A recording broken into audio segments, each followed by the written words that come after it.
अस्सलाम वालेकुम स्टूडेंट्स। उम्मीद है आप सब खैरियत से होंगे।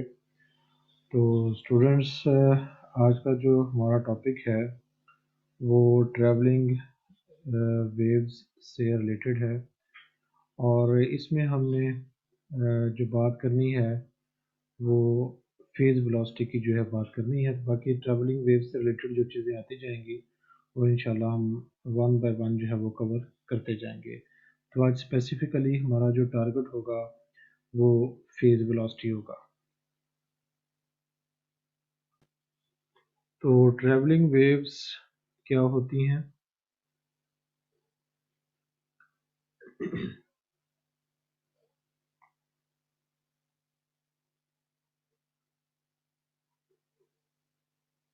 ट्रैवलिंग वेव्स, तो इसका मतलब हमें इजीली समझ आ जाएगा अगर हम इसको देखें with respect to standing waves.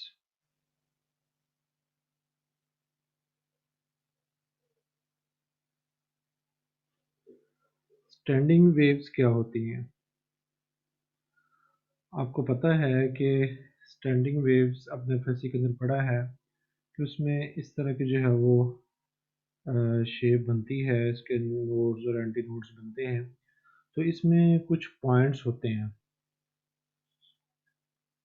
ये वाले जो पॉइंट हैं जिनको आप नोड्स का नाम देते हैं और इनको हम रिप्रेजेंट करते हैं एन के साथ। और ये वाले जो पॉइंट होते हैं इनको हम कहते हैं एंटी नोड्स।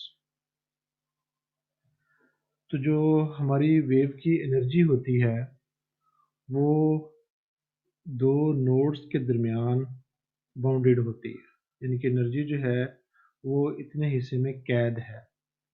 एनर्जी यहाँ से ट्रांसफ़र नहीं होती क्योंकि इसके ये जो नोड्स वाले पॉइंट हैं ये स्टेशनरी होते हैं, ये मूव नहीं करते। तो इसी वजह से चूंकि इसमें एनर्जी जो है वो स्टैंडिंग होती है बिटवीन टू नोड्स, इसलिए हम इसको नाम देते हैं स्टैंडिंग वेव। तो अब चूंकि एनर्जी इसमें स्टैंडिंग है, एनर्जी मूव नहीं कर सकती थ्रू द स्ट्रिंग, कैद रहती है between two node just like that, इसलिए इसको स्टैंडिंग वेव कहते हैं। तो ट्रैवलिंग वेव का मतलब अब समझ आ गया होगा आपको कि जिसमें जो एनर्जी होती है वो ट्रैवल कर सकती है। Energy can travel from one point to another point. तो जिसमें एनर्जी एक सोर्स से टारगेट की तरफ ट्रैवल कर सके वो जो वेव है उसको हम ट्रैवलिंग कहेंगे, ट्रैवलिंग वेव कहेंगे। और जिसमें एनर्जी जो है वो ट्रैवल नहीं कर सकती, मूव नहीं कर सकती from source to the target, उसको हम नाम देते हैं स्टैंडिंग वेव।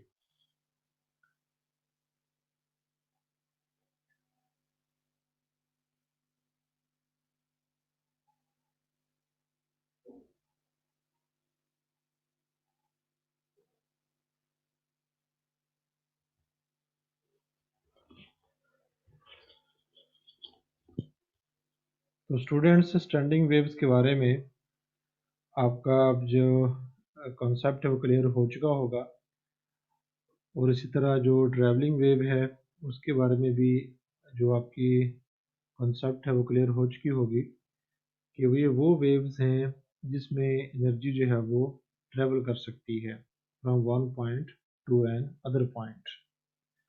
तो अभी हमने जो वेव्स पढ़ी हैं दो, जिनमें हमने बात की है ट्रांसवर्स वेव्स की और लॉन्गिट्यूडनल वेव्स की, तो ये ट्रैवलिंग वेव है, यानी इनसे एनर्जी जो है वो एक जगह से दूसरी जगह ट्रांसफ़र होती है। इसकी लॉन्गिट्यूडनल की जो एग्ज़ाम्पल है वो हमारी साउंड वेव्स हैं। साउंड वेव्स जो हैं ट्रैवलिंग वेव्स हैं। अब ये एनर्जी ट्रांसफ़र कैसे करती हैं? क्योंकि अगर किसी जगह से आवाज़ आ रही हो किसी सोर्स से तो वो हमारे कानों तक जो है हम किस टारगेट तक वो पहुंच जाती है। जबकि जो रस्सी के अंदर वेव्स होती हैं, आपको पता है कि अगर हम एक तरफ से उसको पुश अपवर्ड पुश करें तो वो एनर्जी जो है वो एंड तक, जहाँ पर रस्सी बंधी होती है वहाँ तक एनर्जी जो है वो जो एनर्जी यहाँ से हमने उसको दी है वो यहाँ तक एनर्जी जो है वो पहुँच जाती है। तो ये मिसालें हैं ट्रांसवर्स वेव की, लॉन्गिट्यूडनल वेव की, जिसमें एनर्जी जो है वो ट्रैवल करती है। तो इसलिए हम ट्रांसवर्स वेव्स और जो लॉन्गिट्यूडनल वेव्स हैं उनको ट्रैवलिंग वेव्स का नाम देते हैं। तो both of them travel from one point to another point. So note that it is a wave that moves from one end to another end. मतलब वेव जो है वो मूव करती है, जो मटेरियल होता है हमारा स्ट्रिंग या एयर वो मूव नहीं करता, मटेरियल की नेट मूवमेंट नहीं होती बल्कि एनर्जी की जो है वो मूवमेंट जो वो होती है। तो अब अगर एनर्जी मूव कर रही है, वेव मूव कर रही है, वेव के जो जब वेव पास करती है तो मीडियम में मूवमेंट पैदा होती है, तो उसके जो मुख्तलिफ पॉइंट्स हैं उनकी वेलोसिटी क्या होगी, जिसको हम फेज वेलोसिटी कहते हैं, उसको हमने यहाँ पर जो है वो निकालना है। तो ट्रैवलिंग वेव की वेलोसिटी या ट्रैवलिंग वेव के किसी पॉइंट की वेलोसिटी निकालने के लिए हम एक आइडियल केस जो है वो लेते हैं, जिसमें हम एक आइडियल स्ट्रिंग लेंगे, यानी ऐसी स्ट्रिंग होगी जिसमें किसी किस्म का जो एनर्जी लॉस है वो नहीं होगा, और जो शेप हम उसमें पैदा करेंगे स्ट्रिंग को मूव करके वही शेप जो है वो एंड तक रहेगी, क्योंकि उसमें किसी किस्म की जो एनर्जी है वो लॉस नहीं होगी। तो इसलिए हम फर्ज कर लेते हैं कि एक हमारे पास आइडियल स्ट्रिंग है, उसके अंदर हम एक पल्स जो है वो पैदा करते हैं। तो उसकी जो शेप है वो आपको यहाँ डायग्राम में दिखाई गई है, ये जो हमारी फर्स्ट डायग्राम है, और ये जो पल्स है ये एक्स वाई प्लेन में है, यानी इस पल्स को, ये वाली जो पल्स है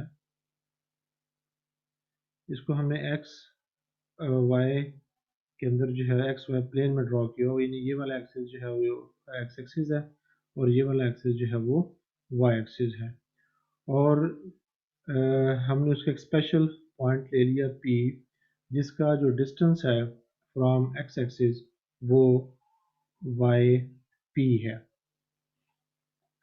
तो ये जो डिस्टेंस है पॉइंट का, ये एट सम डिस्टेंस x है, ये वाला जो डिस्टेंस है ओरिजिन से वो x है, और at time t equals to 0, यानी हमने उसको एक जो है वो स्टेशनरी फॉर्म के अंदर ले ली, मतलब इनिशियल जो उसकी पोजीशन है उसको हमने समझने के लिए एट टाइम t 0 जो है वो ले लिया। तो अब y कोऑर्डिनेट रिप्रेजेंट क्या करता है, the y coordinate represents the transverse displacement of the point P। दो डिस्प्लेसमेंट हैं, एक हमारा जो है लॉन्ग एक्स एक्सिस होगा और एक जो है लॉन्ग वाई एक्सिस होगा, तो ये जो लॉन्ग वाई एक्सिस है उसको ये रिप्रेजेंट कर रहा है। अब चूंकि ये जो डिस्प्लेसमेंट होगा y का, जैसे अब अभी हमने बात की है कि ये जो पॉइंट है इसका जो डिस्प्लेसमेंट है with respect to at this value of x होगा। तो इसलिए जब ये वेव मूव करेगी तो इसमें टाइम के लिहाज से भी चेंज आएगी इस पॉइंट के मोशन में, और इस कोऑर्डिनेट के हिसाब से भी आएगी। इसलिए हम ये कह देते हैं कि y coordinate of the point is the function of x and t। तो इनिशियली हमने जो बात की है वो y कोऑर्डिनेट की है एट t इक्वल्स टू 0, लिहाजा value of the y coordinate of the point at t equals to 0, वो जो भी हमारे पास है वो हमारे पास, हम उसको कह देते हैं कि that is the f of x, यानी ये जो हमारे पास फंक्शन बनता है ये x का बनता है, और ये हमें जो भी शेप है उसके बारे में इंफॉर्मेशन देता है। कैसे देता है, वो जब हम ग्राफ प्लॉट करते हैं तो फिर हमें पता चलता है कि डिफरेंट एक्स के ऊपर y की वैल्यू जो है वो कितनी है, तो जब उन पॉइंट्स को हम आपस में मिलाते हैं तो फिर हमारे पास जो है वो शेप एक बनती है, तो इसलिए हम ये क्या देते हैं कि हमारा ये जो एफ ऑफ एक्स है ये हमें इस फंक्शन की शेप के बारे में इंफॉर्मेशन प्रोवाइड करता है। तो अब हम ये फर्ज कर लेते हैं कि हमारी जो वेव मूव कर रही है वो इस डायरेक्शन के अंदर मूव कर रही है, और ये अगली डायग्राम में दिखाया भी गया है। इसको ज़रा हम देख लेते हैं।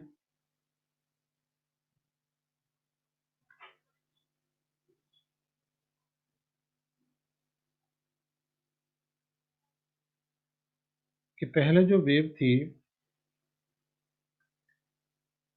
वो हमारी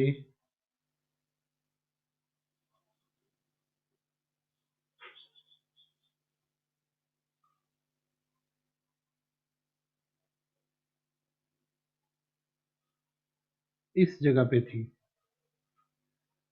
तो जैसे कि हमने एज्यूम किया हुआ है कि हमारी जो स्ट्रिंग है वो आइडियल है, तो जो शेप पहले होती है वही शेप जो है वो बाद में उसकी रहती है। होता क्या है कि पूरे का पूरा ये जो क्रेस्ट है वो आगे शिफ्ट कर गया। तो ये जो क्रेस्ट हमने रेड कलर से शो किया है ये उसकी इनिशियल पोजीशन है, यानी अ, ये वाली चीज़ जो है रेड, ये इसकी इनिशियल पोजीशन को जो है ये बता रहा है। और आफ्टर टाइम टी ये वाली चीज़ जहाँ पहुँची है वो ये है। तो आफ्टर टाइम टी ये पूरे का पूरा आगे, ये सिस्टम जो है ये पूरे का पूरा आगे जो है वो शिफ्ट कर गया है। तो अब इसकी जो नई पोजीशन है, पहले जो पोजीशन उसको हमने ए ओ कहा था, लेकिन अब पॉइंट पी, ये जो पॉइंट पी है इसकी पोजीशन जो उसका इनिशियल ओरिजिन था उसके हिसाब से हमने देखनी है, तो हमने उसकी जो नई पोजीशन है ओरिजिन की उसको ओ प्राइम का नाम दे देना है। यानी हमने क्या किया कि जो पॉइंट पी है, ये जो पॉइंट पी है इसका अपनी जो वेव के हिसाब से जिस पॉइंट के साथ पहला इसका था डिस्टेंस, उसी के हिसाब से इसका डिस्टेंस जो होगा अब नई जगह पे मेजर करने के लिए हमने उसको एक नया नाम दे दिया, दैट इज ओ प्राइम। और अब इसका जो कोऑर्डिनेट होगा उसको हम नाम देंगे एक्स प्राइम। यानी जब हम जो डिस्टेंस है वो इसके हिसाब से मेजर करेंगे, that will be ex prime. तो जो उसकी इनिशियल पोजीशन है उसके साथ हमने डिस्टेंस देखना है, तो उसको हमने शो किया हुआ है एक्स के साथ।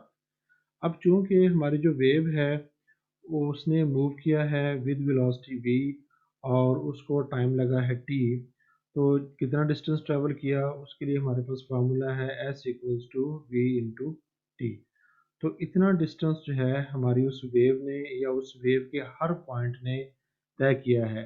यानी हम ये भी कह सकते हैं कि इस पॉइंट ने आफ्टर टाइम टी इतना डिस्टेंस जो है वो ट्रेवल किया है, यानी ये वाली चीज़ जो है।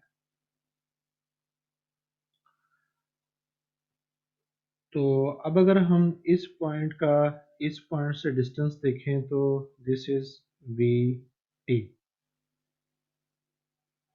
लेकिन अगर हम इस पॉइंट का डिस्टेंस उसका जो साबका ओरिजिन था ये वाला उसके हिसाब से देखें तो वो क्या होगा, वो हमारे पास आएगा जैसे कि हमें डायग्राम से नज़र आ रहा है कि जितना ये पॉइंट फासला तय करेंगे उतने ही ये वाले पॉइंट जो है वो फासला तय करेंगे। तो अगर इनका आपस में जो डिस्टेंस है वो वी टी है, तो जो हमारे ओरिजिन्स हैं उनका जो फासला होगा, यानी कि इन दोनों ओरिजिन्स का फासला वो भी वी टी ही होगा। तो अब ये जो फासला है वो वी टी है।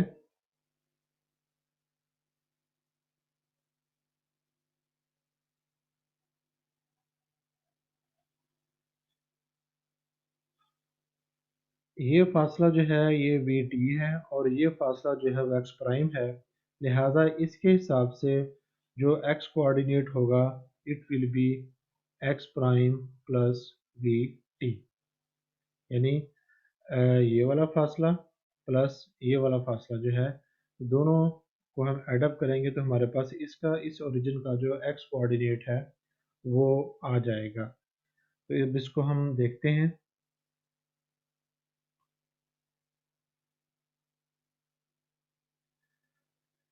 जी, तो यहाँ से हमें ये नज़र आ रहा है कि if the plane if the pulse travels in the positive x direction with speed v, then after time t origin o as well as point p shifts to a new position। तो o जो है उसकी नई position जो है उसको हम o prime कह देते हैं, और जो p है उसकी पोजीशन को लोकेट करने के लिए हम ये इक्वेशन जो है वो बना सकते हैं, और ये वाली इक्वेशन जो अभी यहाँ से नज़र जो आ रही है इसके हिसाब से उसकी जो लोकेशन होगी वो ये होगी। लेकिन इस ओरिजिन के हिसाब से इस पॉइंट की जो पोजीशन है वो एक्स प्राइम है, और वो हमारे पास कैसे आएगी एक्स माइनस वी टी। इस इक्वेशन की मदद से वो इक्वेशन जो वो आ जाएगी। तो अब जो हमारा नया फंक्शन बनेगा कि y coordinate is the function of x and t, और इसमें अब जो फंक्शन होगा वो x प्राइम होगा। चूंकि अब जो x की वैल्यू है वो x प्राइम है, तो अब हम जो x की वैल्यू ये हमारे पास x प्राइम की value x prime equals to x minus v t वो हम यहाँ पर पुट कर देते हैं।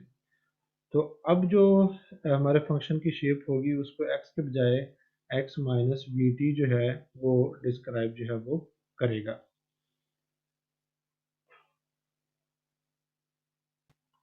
तो इसका मतलब ये होगा कि हमारे जो फंक्शंस हैं उनकी जो शेप है वो सेम है। जो शेप उसकी t इक्वल्स टू ज़ीरो के ऊपर थी वही शेप जो है हमारे फंक्शन की वो आफ्टर टाइम t है, लेकिन जस्ट उसकी जो पोजीशन है वो चेंज हुई है। यानी ये वाली जो इक्वेशन है वो हमें ये बता रही है कि functions are the same, they have the same shape of the function but at different positions, जो कि आगे मूव करने की वजह से चेंज हुई है।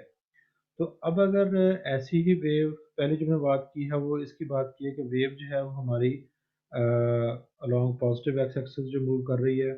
अगर वेव जो है वो ये वाला जो हमारा हमने इसको लिया था कि ये वाला जो हिस्सा है ये इस तरफ मूव कर रहा है, अब अगर हम इसके बजाय ये कहें कि ये टुवर्ड्स लेफ्ट मूव कर रहा है तो फिर क्या चेंज आएगी वो हम नेक्स्ट डायग्राम के अंदर जो है वो देखते हैं।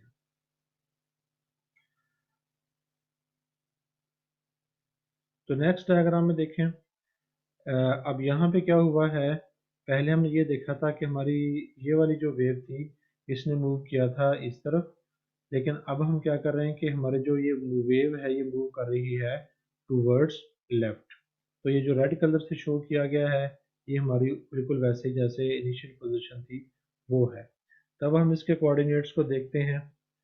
तो सबसे पहले ये था कि ये जो ओरिजिन है उसका इनिशियल पोजीशन है, और जब ये टुवर्ड्स लेफ्ट मूव करती है वेव तो जो ओरिजिन की नई पोजीशन बनती है वो ओ प्राइम है, और इसके ओरिजिन के हिसाब से जो इस पॉइंट का डिस्टेंस है वो माइनस एक्स होगा अब, क्योंकि ये इसने टुवर्ड्स लेफ्ट जो है वो मूव किया है, और ये पॉइंट यहाँ तक मूव किया है। तो चूंकि पूरी की पूरी वेव मूव कर रही है तो जिस तरह पूरी वेव की वेलोसिटी v है इस पॉइंट की वेलोसिटी भी v है, लिहाजा ये जो पॉइंट डिस्टेंस ट्रेवल करेगा वैस इक्वल्स टू वी टी होगा।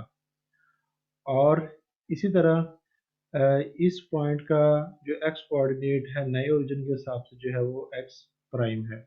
तो अब अगर हम x प्राइम की वैल्यू निकालना चाहें तो वो हम सिंपल इस इक्वेशन के अंदर आपको दिखाई गई है कि हमारा जो वी टी है ये क्या होगा, वी टी हमारा है यहाँ से लेके यहाँ तक डिस्टेंस,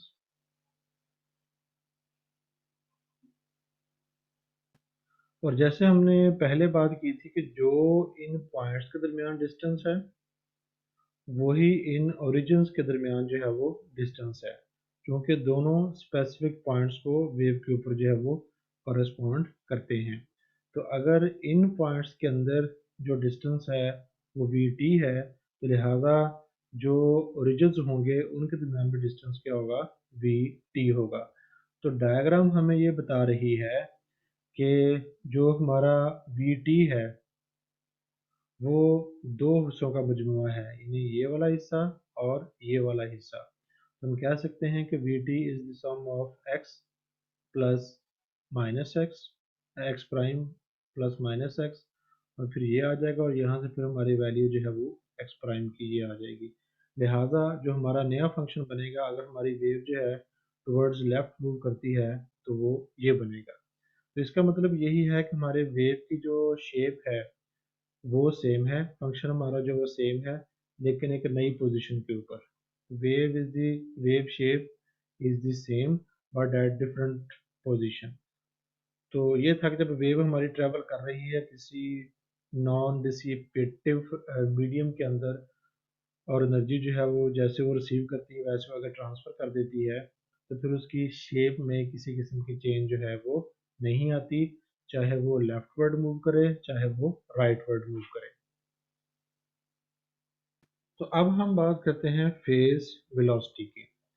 तो जैसे कि हम क्लास डिस्कशन के अंदर ये बात कर चुके हैं कि फेज से मुराद क्या है।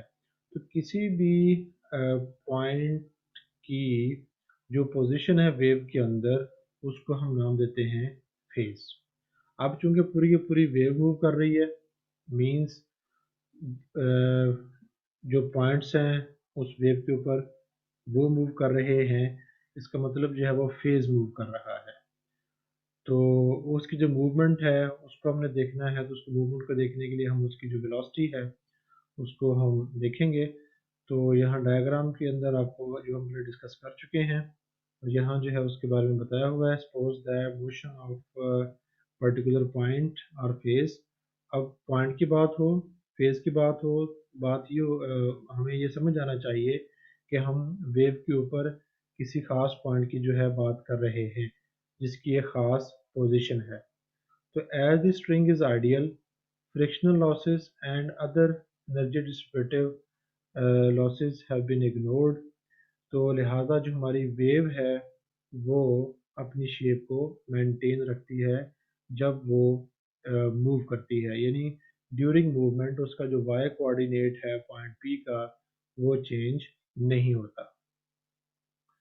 और एक चीज़ तो ये है कि उसका वाई कोऑर्डिनेट चेंज नहीं होता, दूसरा ये है कि उस पॉइंट का अपने रिस्पेक्टिव जो ओरिजिन है ड्यूरिंग मूवमेंट वो डिस्टेंस जो है वो भी तब्दील नहीं होता। तो हम यहाँ पे बात करते हैं उस वेव की जो कि टुवर्ड्स राइट जो थी वो मूव कर रही थी। तो अभी हमने बात की है कि अपने रिस्पेक्टिव ओरिजिन से डिस्टेंस जो है वो तब्दील नहीं होता, तो ये जो डिस्टेंस है वो कांस्टेंट रहता है। तो अगर ड्यूरिंग मूवमेंट ये डिस्टेंस जो है अपने ओरिजिन से कांस्टेंट रहे,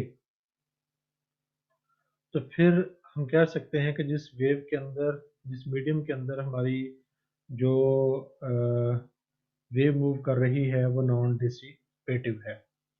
इन दोबारा सुने कि दो चीज़ें हैं जो हमने बात की है कि एक उसका वाई कोऑर्डिनेट चेंज ना हो, यानी ये जो वाई कोऑर्डिनेट है ये चेंज ना हो उस पॉइंट का, और दूसरा उस पॉइंट के साथ उस पॉइंट का जो अपने नई पोजीशन पे जाके जो डिस्टेंस बनता है ये वाला वो तब्दील ना हो, मतलब वो कांस्टेंट रहे, तो हम कहेंगे कि हमारा जो मीडियम है वो नॉन डिसिपेटिव है, उसमें किसी किस्म का एनर्जी लॉस जो है वो नहीं हो रहा। तो कन्वर्सली हम फिर ये कह सकते हैं कि अगर हमारा मीडियम जो है वो नॉन डिसिपेटिव है, तो फिर क्या होगा कि जो x माइनस टी की वैल्यू है, यानी अपने रिस्पेक्टिव ओरिजिन से जो वैल्यू है वो कांस्टेंट रहेगी। तो हम जो बात कर रहे हैं उस वेव की बात कर रहे हैं जिसमें हमारी वेव जो थी टुवर्ड्स राइट मूव करती थी। अगर हम इसको इस केस के हिसाब से देखेंगे तो इसके हिसाब से हम जो है उसको सॉल्व करेंगे। तो इसको जो हाईलाइट किया हुआ देख लें, only the x coordinate of the point P increases as t increases. तो उसका जो एक्स कोऑर्डिनेट है वो सिर्फ जो है वो तब्दील होता है जब बड़ी हमारी वेव जो है वो फॉरवर्ड डायरेक्शन में मूव करती है। लेकिन जब वो मूव करती है तो उस पॉइंट का अपने रिस्पेक्टिव ओरिजिन से जो फासला है वो तब्दील नहीं होता। मतलब ये है कि वो कांस्टेंट रहता है। लेकिन कब? जब हमारा मीडियम जो है उसमें किसी किस्म का जो एनर्जी लॉस है वो ना हो। तो इस चीज़ को अब हमने इस्तेमाल करते हुए अपनी वेलोसिटी जो है वो निकालनी है। तो ये हमने क्या किया है, हमने कहा कि ये डिस्टेंस जो है वो कांस्टेंट रहेगा। तो अब हम उसको क्या करते हैं, कब कांस्टेंट रहेगा? जब ये कंडीशंस जो हैं वो फुलफिल होंगी। तो अब वेलोसिटी निकालने के लिए हम अपनी इस इक्वेशन का जो है वो डेरिवेटिव लेते हैं।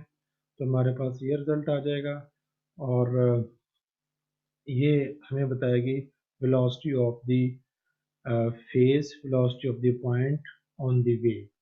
तो velocity of the point on the wave भी कह सकते हैं, velocity of the phase of the wave भी कह सकते हैं। ये उस सूरत में है अगर हमारी वेव जो है टुवर्ड्स राइट मूव करती है। लेकिन अगर हमारी वेव जो है टुवर्ड्स लेफ्ट मूव करती है तो फिर यानी ये वाला जो केस है, इस केस में जो वेलोसिटी आएगी वो नेगेटिव आएगी। तो उसको हम आसानी से देख सकते हैं। तो ये हमारे पास है हमारी फेज वेलोसिटी या वेव वेलोसिटी। तो ये हमारे पास जो वेलोसिटी आई है, this one or this one, so this describes the motion of the point or the phase of the wave। तो इसलिए हम इसको जो है वो इस तरह डिफाइन कर सकते हैं, the velocity with which crests and troughs travel through a medium is known as phase velocity। the velocity with which phase in a homogeneous train of wave is propagated। तो जिस वेलोसिटी के साथ वो phase जो propagate करता है, वो point जो है वो प्रोपेगेट करता है वेव का, मीडियम का नहीं, तो उसको फिर हम नाम देते हैं उस वेलोसिटी को फेज वेलोसिटी। तो उम्मीद है स्टूडेंट्स आपको समझ आई होगी। तो कल इंशाल्लाह हम नेक्स्ट लेक्चर के साथ जो है मिलते हैं। अस्सलाम वालेकुम।